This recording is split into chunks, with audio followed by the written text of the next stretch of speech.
Bonjour, je suis Justine Hébert, médecin généraliste.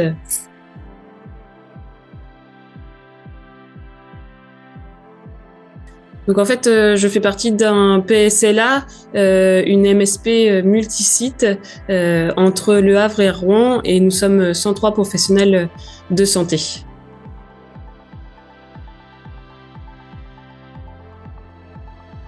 En fait, on a créé une action qui s'intitule Prévention du surmenage chez les professionnels soignants, et elle a 3 axes de travail. Donc une première qui est plutôt sur l'activité physique. Donc on propose des réunions, enfin pas des réunions, mais des ateliers course à pied ou randonnée dans notre secteur. Il y a aussi des séances de yoga qui sont effectuées par une kiné du PSLA formée pour donner des cours de yoga. Et puis, il y a un deuxième axe de travail qui est, on propose des formations aussi aux professionnels de santé. Notamment, là, il y en a une qui s'appelait Comment réduire sa charge mentale, mais on travaille sur comment gérer son planning, comment savoir dire non.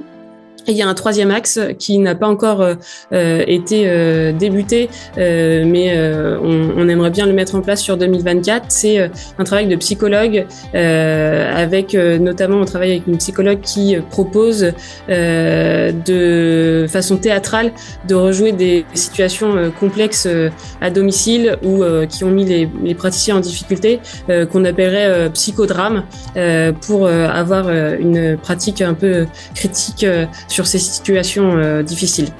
C'est animé par des professionnels de la structure.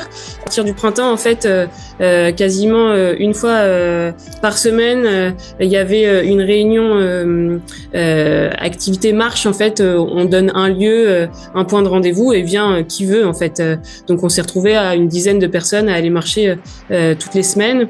Pour le yoga, c'est à peu près 2 fois par mois, où il y a des séances qui sont proposées et on a une salle qui est prêtée par la ville de Notre-Dame de Gravenchon. Et pour les formations, on s'est dit qu'on faisait ça 2 fois par an.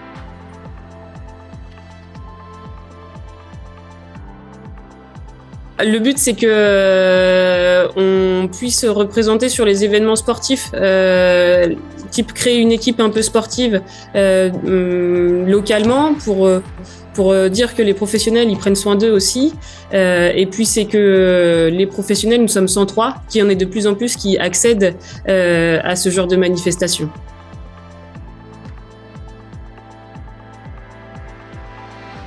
Et c'est très important de prendre soin de son équipe et de soi-même, parce que je suis persuadée qu'il faut avoir toutes ces capacités pour pouvoir soigner les gens en fait.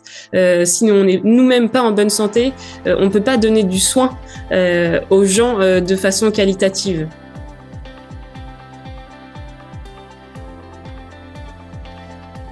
On a vu un bénéfice sur la qualité de soins chez les professionnels et en plus du lien. Donc en fait, on travaille tout en s'amusant et c'est, à mon sens, encore plus productif qu'une réunion simple autour d'une table, beaucoup plus formelle.